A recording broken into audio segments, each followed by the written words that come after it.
The energy in South by Southwest SXSW is hard to describe if you haven't experienced it.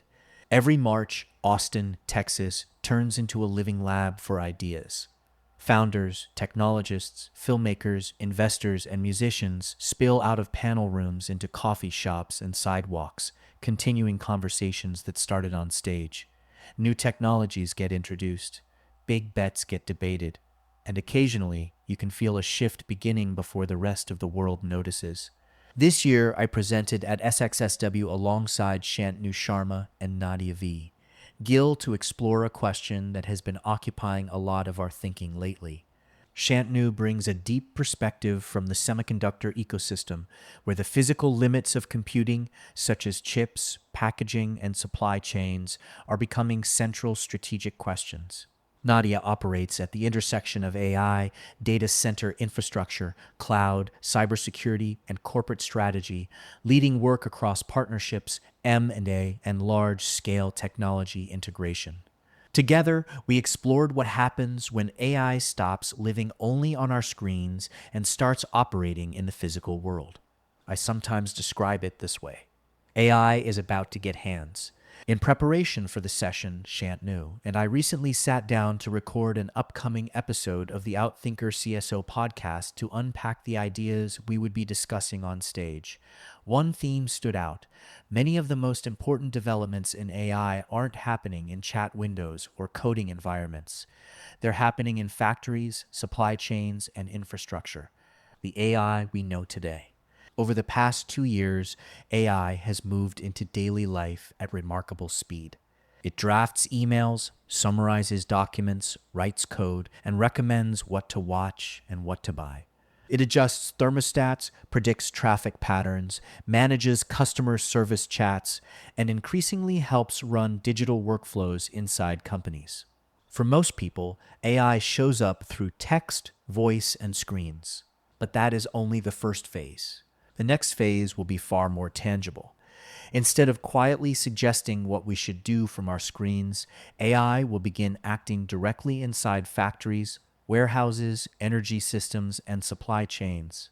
And that shift changes the entire strategic landscape, the physical reality behind AI. One of the themes Shantanu and I kept returning to is how much the AI story is constrained by very physical realities. When people talk about AI today, the conversation often focuses on models and algorithms. But beneath those models sits a stack of infrastructure, semiconductor fabrication plants, advanced chip packaging facilities, massive data centers, electrical grids, cooling systems, critical minerals. Every layer introduces constraints. Take advanced packaging. For decades, the semiconductor industry improved performance by shrinking transistors and packing more of them onto a single chip. But we are approaching physical limits. Instead of one giant chip, the industry is shifting towards systems built from multiple specialized chips connected together. The performance gains increasingly come from how chips are combined, not just how they are designed. Packaging used to be an afterthought. Now it's becoming one of the most strategic battlegrounds in computing, the bottleneck. There is another constraint that comes up in almost every serious conversation about AI infrastructure. It's not chips, it's power. Modern AI data centers consume staggering amounts of electricity, sometimes enough to rival a small city. And unlike software, energy infrastructure cannot scale instantly. You cannot simply wish a data center into existence. You need land, permits, cooling systems, grid connections, transmission lines, and enormous capital, which means the growth of AI is governed not just by technological progress, but by the speed at which the physical world can keep up. As Shantanu often explains, the AI supply chain tightens sequentially. First packaging, then memory, then computing, then energy. Each layer exposes the next constraint, where things get interesting. All of that might sound like a story about limits, but those constraints are also pointing to something much bigger. Shantanu calls it the convergence frontier, the moment when AI bridges the gap between the digital and physical worlds. Imagine a semiconductor factory. Today, vision systems detect defects on wafers. Now imagine AI tracing those defects back to the process conditions that cause them, like temperature, chemical concentrations, or equipment calibration. Then running thousands of simulations to determine which adjustments improve yield. Then implementing those changes in the production line. At that point, the AI is no longer just monitoring the factory. It is actively shaping how the factory operates. Every production cycle becomes a learning loop. The next-gen warehouse. We see similar shifts emerging in logistics. During our podcast conversation, Shantanu described visiting a distribution center where a human picker raced a robot to retrieve an item. The robot won easily. But the interesting part is that it didn't win because of speed. It had already anticipated the next several picks based on order patterns and inventory positions. It wasn't simply reacting faster. It was predicting the future better. Now imagine that intelligence coordinating the entire warehouse, anticipating inbound shipments, repositioning inventory dynamically, routing robots across the floor, adjusting staffing schedules in real time, responding instantly to disruptions. The warehouse stops being just a building full of equipment.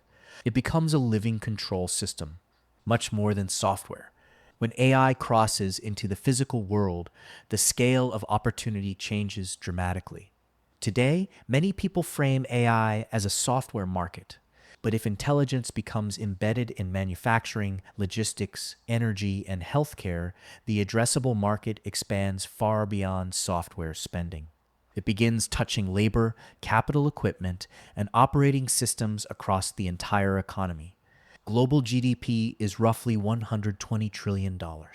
Even modest improvements in productivity across physical industries represent enormous value. That's why companies pursuing this frontier are not thinking in incremental growth. They're thinking about becoming the platform layer that helps the physical economy run more efficiently. The conversation in Austin. That's the conversation Shantanu, Nadia, and I had at SXSW. Because the most important AI questions over the next decade may not be about prompts or models. They may be about factories, power grids, robotics, and supply chains. In other words, not just how machines think, but how they act. And if that future unfolds the way many of us suspect, the story of AI will not just be about software. It will be about the moment intelligence finally got hands.